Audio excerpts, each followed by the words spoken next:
Welcome to St. John. Nothing Happened Here, with your hosts Greg Marquis and Mark Allen Green, a show all about a little city on the east coast of Canada where nothing ever happened.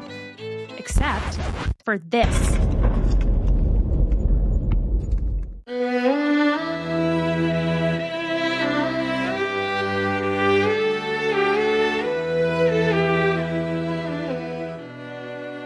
Today, we travel back to July 12th, 1849.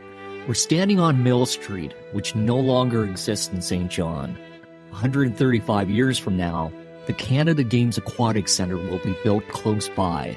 But in the mid-1800s, this area called York Point is considered the slums of the city and home to a large amount of the Irish Catholic population.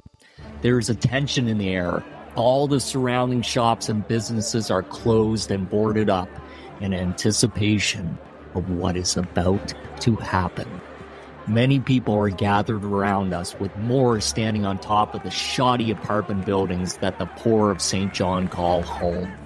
Men, women, and even children have bricks, rocks, and clubs in their hands. Some even have guns.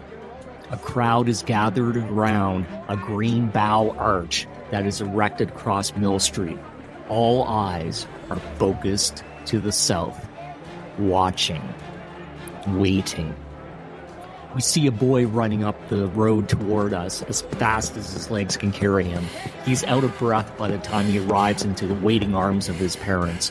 Everyone goes quiet as he begins to share what he has learned is mobilizing just a half a kilometer away. His first words are, "They're coming." Earlier this morning, hundreds of members of the Orange Order have descended upon James Nethery's Hibernian Hotel on Church Street, present-day Grannon Street. Today is the day they call the Glorious 12th. A celebration of Protestant King William of Orange's victory over the Catholics in Ireland. This year, the Orangemen are planning more than just a parade. At 10 a.m., they march in procession to the ferry landing at the foot of Princess Street to meet their brethren from Carleton. In full parade, drums, music, flags, the St. John contingent set off to meet their Orangemen brethren from the other parts of New Brunswick, coming in by steamship to the north of the city. Their planned route goes straight through the heart of York Point. We can now see the parade heading towards us from Market Square.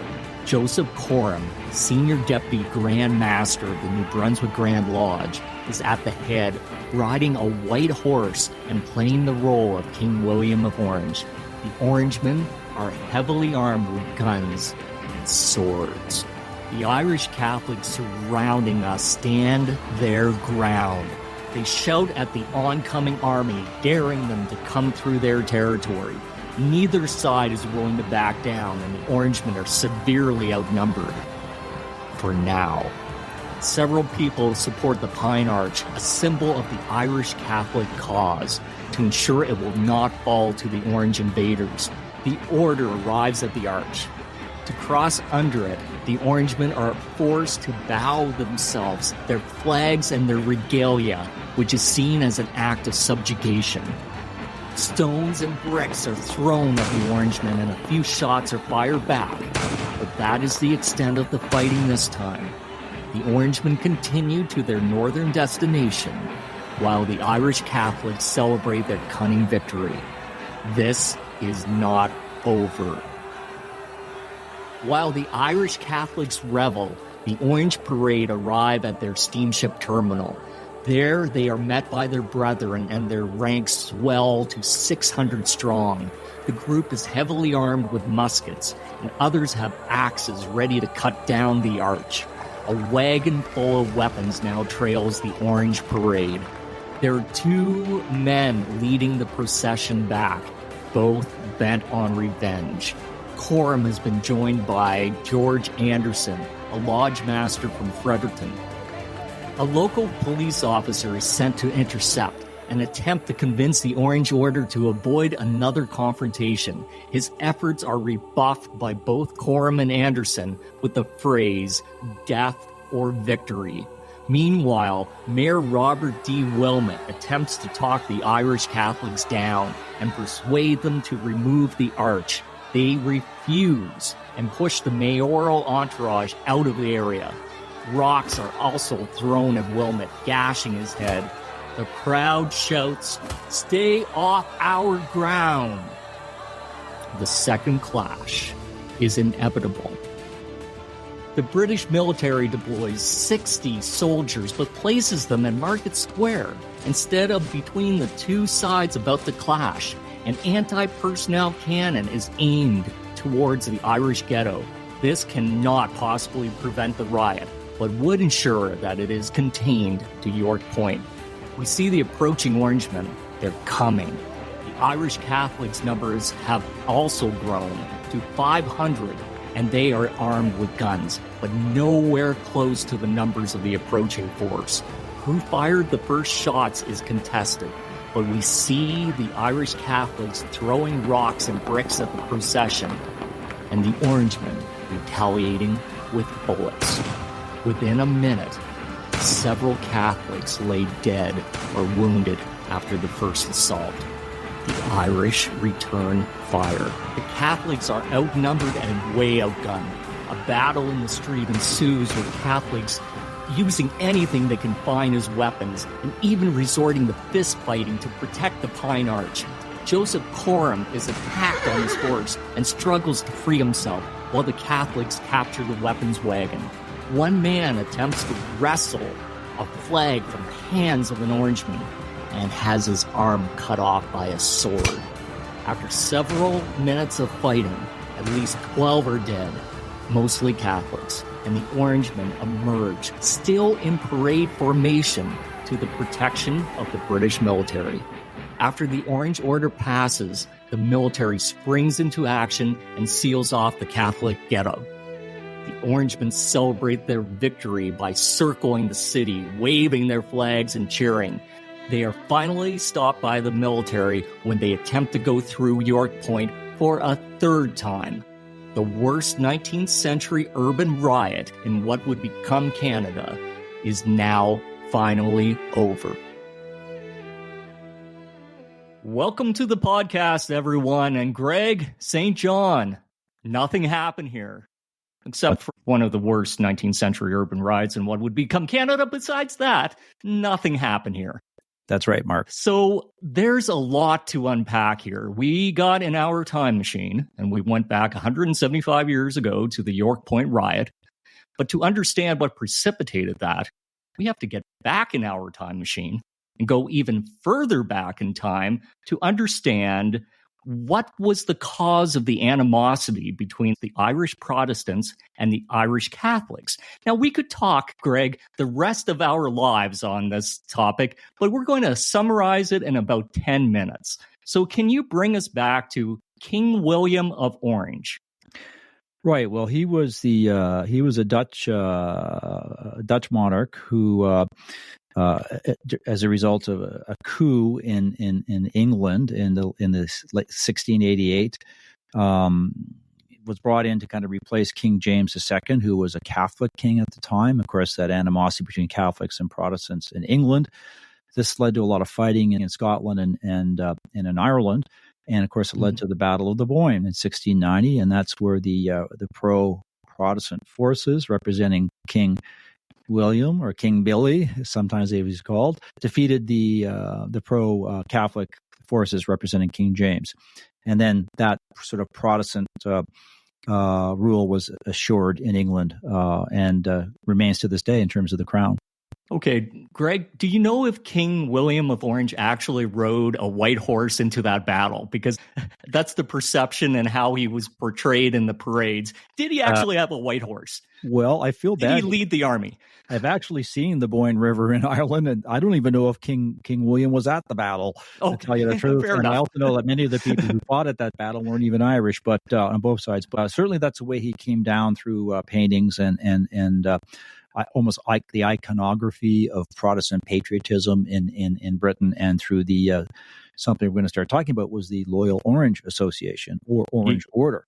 Yes. So this is the victory that secured Protestant rule in Ireland. Of course, they brought in a system that was fair and even, that Protestants and Catholics were given equal treatment under the law. Of course, they would do that.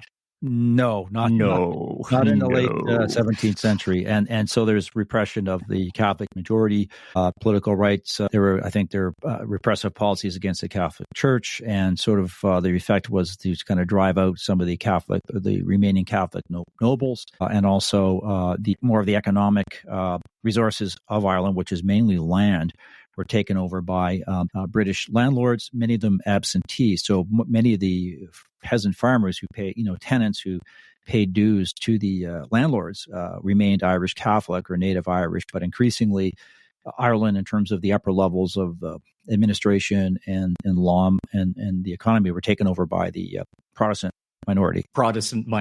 And that's the thing, is we have to understand the demographics. It was like 80% Irish Catholics toward the mid-19th century, and 20% maybe Irish Protestants, but they had a complete power over the country. Well, certainly, and that, it ebbed and flowed. There's other things that happened throughout the 1700s, including renewed sort of agrarian unrest in the late 1700s, and against the backdrop of some Irish nationalism. And some of those Irish nationalists in the 1790s, partly inspired by the French Revolution, were actually Protestants. So some of the so-called United Irishmen movement included some Protestant leaders. But the Orange Order seems to form around the mid-1790s, coming out of this agrarian fighting, just to unpack that a bit. Yep. Toward the end of the 1700s, what we ended up having was bad economic conditions. Yep. And then you had the poor of both sides. So there were poor Protestants. Yes. And there were poor Catholics. And there were some Catholics who had means as well. So not every Irish Catholic, was poor. But you had the poor of these two groups starting to fight amongst each other for the limited resources, the limited jobs and land. So that's when, to take us to the Orange Order, 1795. Yeah, and it's sort of, and that's kind of interwoven with religious animosity, right? And so there's secret societies being formed on both sides. They saw themselves as defensive, almost like vigilante groups, right? That would protect your territory and go hit against the other guys, maybe raid their places at night, beat them up, threaten them. So the Orange Order originates out of this these agrarian tensions and violence in the 1790s. And it was a kind of a protective society for the Protestant minority. And then the big clash, 1798 Great Rebellion erupted. Yeah. And that's when the Irish Catholics were brutally suppressed with the assistance of the English garrisons, which, of course, sided with the Irish Protestant cause. Yeah, Protestant militia, presumably some of them Orangemen, it became quite bloody. There were executions after other people then fled Ireland. And it became another sort of issue for Irish nationalists as time went on, that rebellion. And then we move on into the 1800s. And we have Catholics living, most Catholics, again, not all, but most Catholics living in extreme poverty. So they were forced, as you were saying, to farm land, often owned by absentee landlords in England. And they were forced to work the land and ship most of the crops away from Ireland to England. And they were given one crop, though, for subsistence. Yeah. And that crop was the potato. That's right. And that might be the fact of the episode, is of the strength of the potato to sustain people. You will not thrive eating potatoes alone, but you can survive off of this. This is astonishing, I find. If you eat 14 pounds of potatoes per day, per person, per day, with a little bit of buttermilk to supplement for vitamin A, because potatoes are not rich in vitamin A, you can survive. Greg, can you imagine eating 14 pounds of potatoes every day. But this is what the Irish Catholics did. Yeah. But you got a problem with relying upon one type of crop, and that is it's seasonal.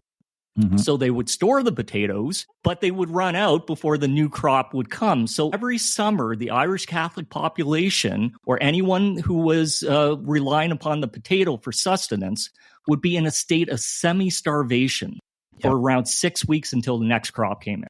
Yeah, and probably about a third of the Irish peasant families had to send men to work in places like England and Scotland throughout the year in order to just survive. And despite all those challenges, the population of Ireland did increase to almost like 8 million people, so which is largely because of this potato. Yep. It's sustained, amazing. But not thrived, no. But sustained the population. Yeah.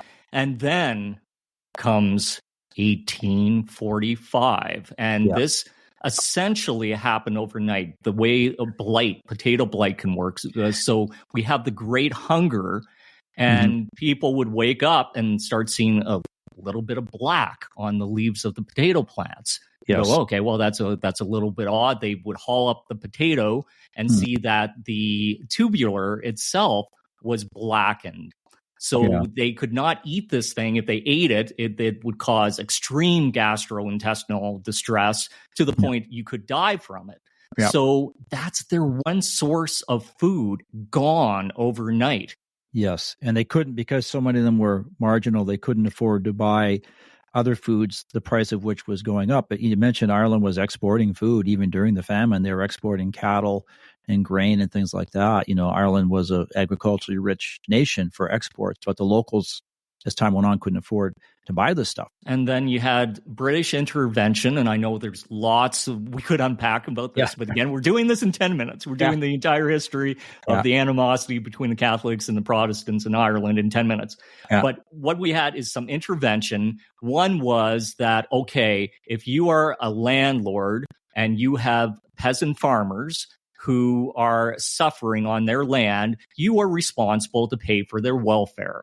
And the response of a lot of these landlords were, well, if we don't have people on the land who need welfare, then I have no responsibility. So they started to evict the Irish people from their land in order to get around having to pay welfare. And that started the mass emigration from Ireland. Yes. And again, it's complex because some landlords tried to help people. Some landlords paid for found volunteers to leave their estates and go to America or Canada. Created a lot, the homelessness, the disease, the uprooting of people. And so 2 or 3 years of potato crop failure in a row created a real human catastrophe in Ireland. So you had the emigration happening, and you had, I believe, was it 1.5 million people died of starvation and displacement-related diseases? Yeah, well, that's the upper estimate. The lower is 1 million. We're still talking about a lot of people. Yes. And then you have the displacement. So millions and millions of Irish people, mostly Irish Catholics, not all, but mostly Irish Catholics leaving Ireland aboard what was often called coffin ships. Yeah, the coffin ships because of the terrible conditions on the ships. And many fled to New Brunswick. So we had about 36,000 coming into New Brunswick, not all coming into St. John, but a lot. It was certainly a preferred port and for the Irish Catholics. So what we had coming into St. John, basically the Irish Catholic immigration coming in that period would have been the same as the population of the city. Yeah, including Portland, I believe. Yeah, so if you think about that, it's kind of astounding. And a lot of them weren't planning to stay around, and we'll talk about that maybe again. But St. John's always been kind of an area that a lot of people pass through on the way to someplace else. So, Greg, we did it. Yeah, we explained the whole Catholic Protestant animosity in 10 minutes. Mm. So moving on to St. John itself, we have to understand, why was the Irish Catholic Orange Order conflict so heated in St. John? Now, it wasn't isolated to St. John. This was happening in other places in New Brunswick, other places in North America. Yep. But let's just talk about St. John. So let's bring the Orange Order to St. John. How did the Orange Order come to St. John? Well, it's a secret society, and the British authorities in Britain itself are not really totally keen on the Orange Order. They see it as a disruptive force, vigilante, extra legal, but it comes in through British garrison soldiers.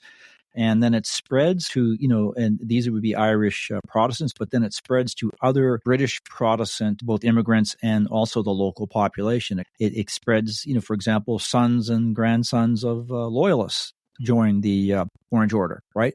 The only thing you need to be is a Protestant. And the records are showing that the first meeting happened in St. John, 1818. Yes. Then we have the first charter of an Orange Lodge in St. John in 1824. But as with the Brits, polite society in St. John didn't originally embrace the Orange Order, saying, what, they resort to violence. We don't want to have the association with the Orange Order. Yeah. But then things started to change in St. John. So originally you had a very Protestant-based city. But over time, emigration patterns changed in Ireland, and this is before the Great Hunger. So in the 1830s, you have an increased proportion of the immigrants coming from Ireland were Irish Catholics, which changed the demographic of the city. Then you hit 1840, Greg, hard. Okay, That was not a good time for St. John. It was often called the Hungry 40s. You had a bunch of things happening at the same time. You had the removal of British protective tariffs and subsidies on New Brunswick lumber. New Brunswick, we were the preferred client of the British Empire at one time, and then suddenly they go, you know what, we can get cheaper stuff from the Baltic states, so let's do that. And then they removed the protective tariffs, and it sent St. John and New Brunswick into an economic downward spiral. Then you had crop failures in 1848. You had St. John basically on the verge of bankruptcy and a huge amount of Irish Catholic immigration, and they did not come with means. They came with a need for support. So you have bad economic conditions. You have the Protestant population going, geez, you know what? We need work. There's limited resources, and we need a scapegoat. And what was the scapegoat? The newcomers, which is unfortunately a pattern we see in history at different times. It's a narrative. It's a repeating narrative. Another sign of economic weakness, Mark, is continued out-migration. The locals leaving St. John and leaving New Brunswick, right? So that was another thing that was noticed in the newspapers at the time, that we have a depression on here. People are gonna try to find something better in the United States. Yes, including the Irish immigrants. A lot of them had no plans on staying in St. John. It was like, we'll get to St. John because it was the cheapest route to North America, but we want to go to Boston. We want to go to New York. But just a quick little thing about their arrival is a lot of people died on the way over. A lot of people died in those coffin ships. A lot of people died upon setting foot on Partridge Island, being the quarantine station, which we'll hear. Then more people died in quarantine, and the death rate was so high that they had to dig massive pits just to bury the bodies. So it was not a good time. And then if you survive that and were released from quarantine, your destination, well, if you wanted to stay in St. John, was likely the slums of York Point. So it's starting to put it back into the riot context, the 1849 riot. Similar slums in nearby Portland was just around the harbor. Yep. So the Irish Catholic population starting to grow in St. John. And then you have the Orange Order going in, bad economic conditions. And who did we blame for this? The Irish Catholics. So the local Orange Order, they saw the burgeoning Catholic population as a threat. So it created this violent nativist response in the Orange Order, and they wanted to discourage Catholic settlement and block further immigration. So they went on the offensive against the Irish Catholics and were met with support by the local political and economic structure. To a large degree. And when we look at some of the reactions to the riots, and historians have stressed that there seems to be a direct connection between the numbers of Irish Catholic immigrants arriving and the number of Orange Lodges that are being created. Yeah, give us the numbers, Greg. Give us the numbers. So by some 1840s, I don't know, this is mid to late, there's over 100 Orange Lodges in New Brunswick. Now, some of them are very small places, and around 10,000 signed up members. So it's probably one of the bigger organizations in the colony. Maybe the Freemasons were a little bit bigger. I don't know, but it's pretty impressive. That's a good chunk of the population. And this would be men. In time, the adult men, in time, the Orange Order would have ladies' auxiliaries, as they called them, and also a youth wing, right? These other groups, other organizations would come later. So the Orange Order goes on the offensive, and they start off with, the violence was always a tool, but they went with a rhetoric campaign, putting the Catholics, portraying them as lawless, murderous ruffians. So there was this hateful rhetoric, along with papal conspiracy theories. And can I tell you one of the papal conspiracy theories I came by? Please do. And thank goodness there was no internet back then that could have spread this around, because this was the conspiracy theory. Get this, Greg. The Irish famine never happened. Right. No one was starving in Ireland. This was a papal conspiracy. This was Rome trying to spread Catholicism around the world by saying, "Oh, there's a famine, and people have to leave Ireland and go all around the world." And they go, "There's no famine."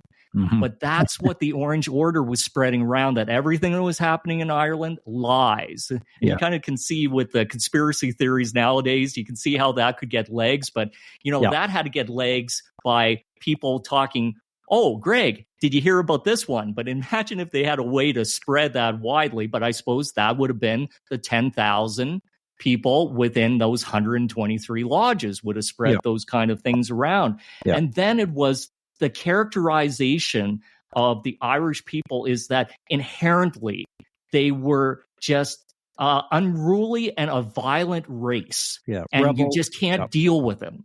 And the idea of them being rebels. And again, it's interesting when people talked about the Irish, they often meant the native Irish or the Catholic. But of course, there were many Protestant Irish people. And actually, half of the immigrants overall coming to New Brunswick in many years were Irish Protestants. But they sort of they don't suffer under the same sort of negative stereotyping. Often they're the ones doing some of the stereotyping against their fellow Irish people. And so they were using rhetoric. And of course, whenever you have rhetoric used, you need some proof of what you're trying to say. And their proof of, Irish Catholics are unredeemable was, look at the rise in St. John, especially, of petty crime. Well, that has to be associated with the nature of the Irish Catholics. Now, there might have been another reason, and that was the population being in extreme poverty and having to resort to things like petty crime to survive. But they go, no, that's not the reason. The reason is the inherent nature of Irish Catholics. So you had that going on. And then the spreading of, we got to stop this from happening. The Orange Order says, we got to stop this from happening because the Irish Catholics will politically take over New Brunswick. Yes, and related to the crime thing is this. Some of the numbers did show that increased arrival of pauper Irish immigrants, a burden on local relief in the poor asylum and private charities and things like that. So again, but the issue is here they're poor. You kind of blame them. It's not because they're Irish Catholic. It's because they're poor. No matter who they were, they're poor. But the thing with taking over the province politically, that was essentially impossible because to vote, they were going, they have so many numbers, they will form voting blocks, they will vote as blocks, but they didn't have the ability to vote. Not that they by law, they could if they met the qualifications, but the qualifications would be they had to own land or make so much taxable income per year, which most Irish Catholics would not qualify for the vote. Really was an equal playing field. So, and then there's the issue of, one of the parts of being an Orangeman is that you're not supposed to do business or hire or be hired by a Catholic. Now, that would be impossible, really, even in New Brunswick, because many employers did look to hire people because they were cheap labor. Right. But still there was this narrative. Money speaks. There's this narrative that, quote, they're taking our jobs away from us. Now, when do we hear that, Mark? We never hear that again in history, do we? No, never before and never since. So you had the rhetoric being heated up, but then you had violence. And we had one of the first recorded incidents of violence happen on July the 12th of 1837. But then it was a period of time that there wasn't anything that made the record. And there was this quote coming from, it was some of the elders of St. John, some of, I believe, the political leaders in 1839 applauding St. John and saying, oh, the sectarian violence that we're seeing across the world and across North America, it isn't happening in St. John. We're fine. We're doing something right. 10 years later, I'm sure they were like, probably shouldn't have said that one, or knocked on wood. But in 1841, that's when the big clashes started to happen between the Orange Order and the Irish Catholics. And there were two prominent days that it would happen. It would be July the 12th, Orange Day, and the other St. Patrick's Day. So there were a number of these things. We won't go into detail, but 1842 saw riots. 1843 saw riots. 1844 in March on St. Patrick's Day, you had an Orangeman going into York Point and killing an Irish Catholic. And the Irish Catholics demanded the immediate arrest of this person, but instead of an arrest, the person was taken into protective custody and later exonerated. And that kind of gives you the feel for how the judicial system and the political system goes aside on this. And both sides had blood on their hands. But as you will see, it's how the legal system responds to this violence, right? Which is the key issue. Yeah, certainly there was violence being perpetrated by both sides with this, and we had Christmas of 1844. That was quite the holiday season that involved a lot of rioting. You moved on to 1845. That was another one that actually required the British military to intervene. That's how heated that one got. And then you had a period of time that things got quiet.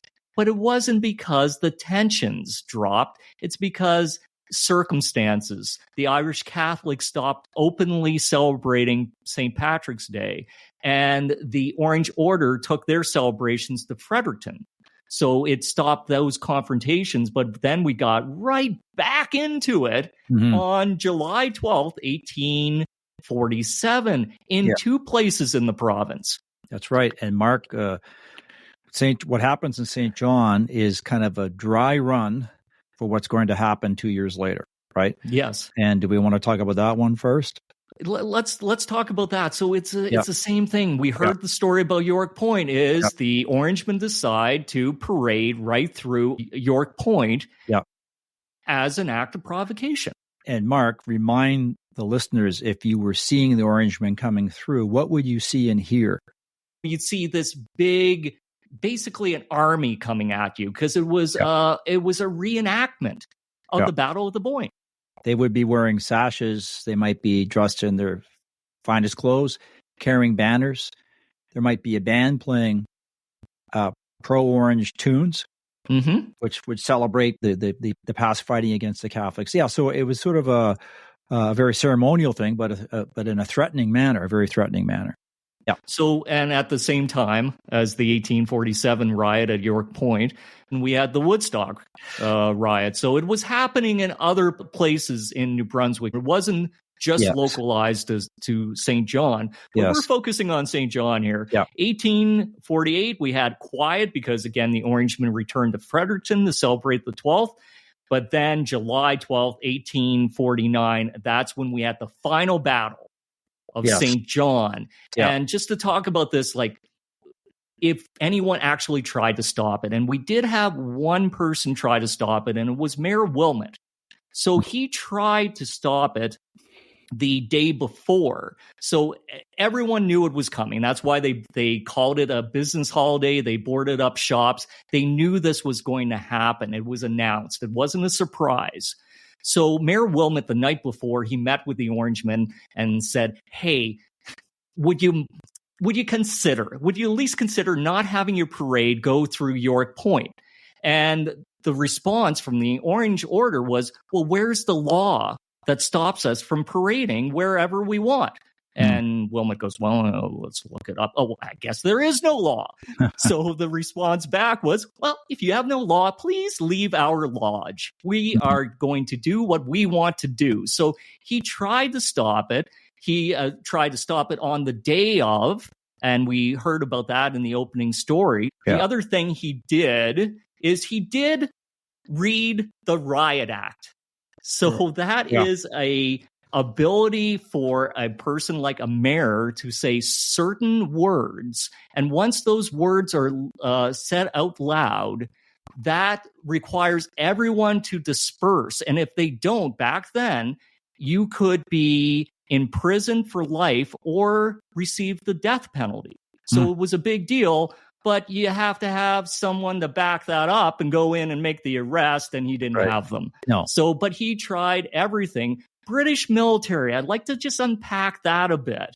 Right. Because they positioned themselves at Market Square, which could only have contained the riot. They had the time, they could have put themselves on that Portland Bridge, which would have been between the two groups, and they didn't. Now, in the historic text that I read, the reason given was, okay, we don't want to open fire or attack the civilian population. However, Greg, we saw them do that in the past. To break up riots. But in this one, they go, nope, we're not even going to try to station 60 British regulars between these two forces. We're going to go on the other side of them and just let this happen. What are your thoughts on that as a historian? Well, it's probably down to the officer on the scene, because I know in other cases, officers were worried that if their troops opened fire, that they could be charged with murder even after the Riot Act had been read. So ultimately, we would have to know what was in the mind of that officer. But it does, you're right, there was certainly precedence for the military intervening. But, again, some of this we'll never know, right? We can only speculate. Yeah.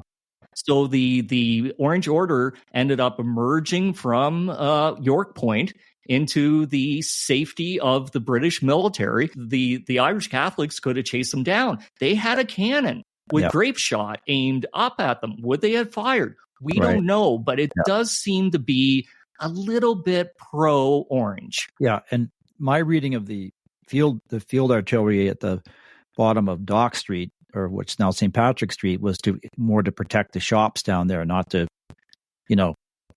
protect people. But again, that's my reading of that. But it would have been a deterrent for the Irish Catholics to give chase afterwards, and seeing a cannon. If you think about all the elite merchants that had businesses in Market Slip and all that area, right? Anyway, it's an important point, but we really don't know. We don't know, but it just seems a little bit suspicious, where they set up and whether it was like, this has been coming. It's time to have the battle.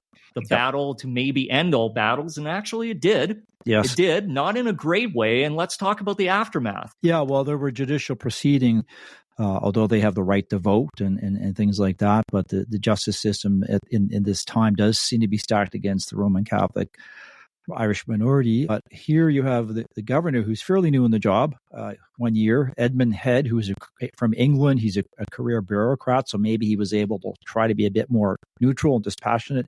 He let it be known that he wanted both sides to be charged. And he also, maybe he didn't make this public, he blamed the Orangemen for provoking the situation. So there were investigations. And of course, the way it worked back then is that There's a preliminary investigations by local magistrates, but most of the local magistrates are Protestant, right? I think there might be one Catholic magistrate in the whole county. And then it goes to the grand jury. And from what we know, most of the grand jury, if not all the grand jury, was also Protestant. So that doesn't mean they're all Orangemen. And there's no evidence that, for example, that any of the trial juries had Orangemen on them, but certainly no Catholics. And Mark, do you want to talk about the issue of jury packing or jury selection, either in the 1840s or even since then? Well, yeah, I would love to, Greg. Thank you for that invitation. And to talk about this, like with Head saying, okay, you got to be investigating and charging both sides. That's fine, but that doesn't mean you have to fairly investigate and fairly charge. So there was certainly some of the text said it was a prejudicial investigation. Yeah. And it was really focused toward the Irish Catholics and not the Orangemen. So there were some charges against the Orangemen, but most of them were dropped. 5 Orangemen being found not guilty after trial, and the jury in that case ignoring clear law. So whenever you get a riot, of course, it's a he said, she said thing. So you got a melee going on. So from an evidentiary perspective, we didn't have cameras back then recording this. So it was like, well, he did this to me and whatever. So that's very difficult. But there was a clear law that they were charged with, the Orangemen were charged with, and that is carrying weapons in a parade. There was a clear prohibition, and the jury just ignored that and found the Orangemen to be not guilty. But who was the jury? Now, Catholics technically could be on a jury. However, there was the jury stacking that you talked about, and the sheriff would decide the short list of the jury members, and they tended to choose Protestants only. And by the end, you could technically be a Catholic on a jury, but in practice, it just didn't happen because of the jury stacking. So you had one side, you were not being judged by a jury of your peers. No. You were being judged by someone who, at least the perception would be, your sworn enemies. Yeah, and the exclusion of minorities from juries is still happening in the United States and even Canada. So it's unfortunately, we still have it. We do. Yep. And then let's look at the Irish side of this. So Irish Catholics treated in the same way they always were. So 24 were charged. 6 stood trial. 2 were found guilty, including a man by the name of John Haggerty. He was a 67-year-old father of 3 who was sentenced to a year for assault.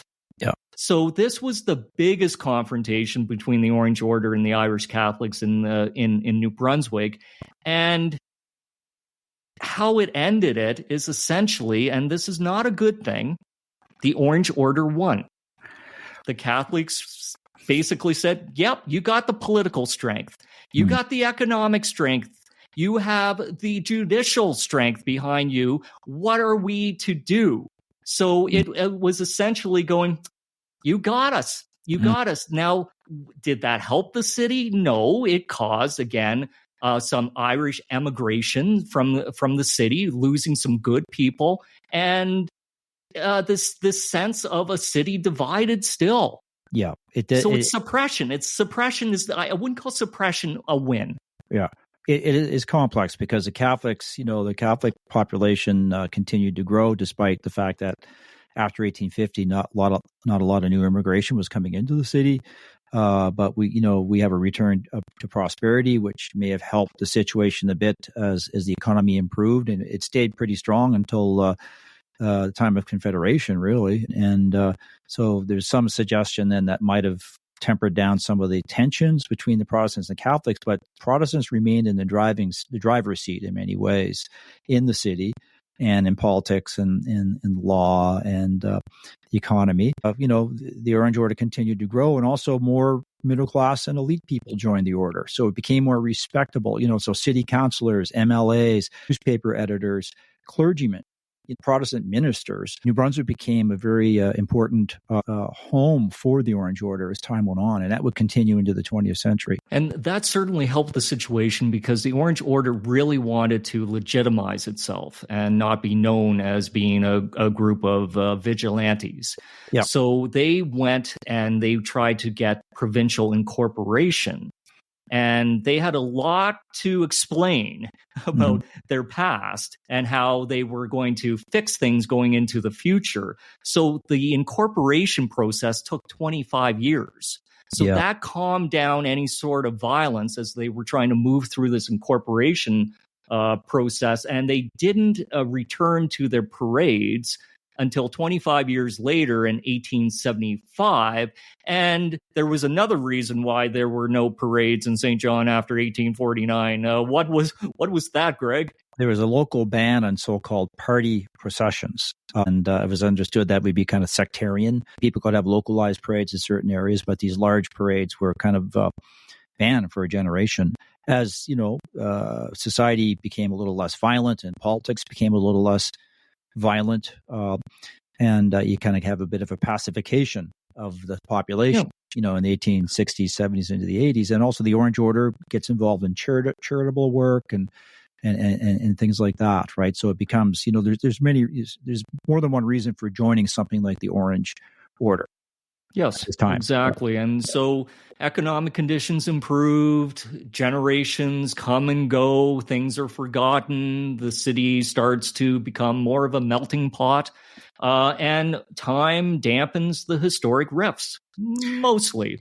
But still, what? I remember even growing up in St. John, there was still that sense of Catholics versus Protestants. Yeah, the Catholic population increases, new Catholic parishes come online, churches are built. Of course, Catholic Cathedral on Waterloo Street had been finished in the 1850s, which was, built by the nickels and dimes and the sweat of these Irish immigrants and Irish Catholics. And then you had different things like schools and all sorts of Catholic institutions, temperance societies and sporting leagues and things like this being set up. And it's almost like you had a type of social apartheid growing in the city, although people are often working together in different jobs, often Catholics more as the employees, right? The blue collar. But in time, you also had more of a Catholic middle class developing. So, but I think the religious tensions remain below the surface. There we go. And question for you, because Google has completely failed me on this one, but I couldn't figure out if there is still an active Orange Lodge in St. John. I don't know if there is, Mark. I should know that. I think recently there has been an organization maybe in Laurenville outside of the city. I know there's a Ladies Orange Benevolent Association. I should know this. I'm not 100% sure, but when you drive around New Brunswick in the small towns and rural areas, you can still see some of the old Orange halls, much like you see some of the old temperance halls. Exactly. And the Foresters and other groups, right? So but are they still active? And I could not figure it out. There is an Orange Order of Canada still active. Maybe listeners can help us, but I do know a lot of these groups, like the Masons and other groups, are they're even the Canadian Legion. Unfortunately, there's fewer and fewer of these groups now in terms of branches and members, right? So many of these organizations that flourished in the 19th century have been dying off.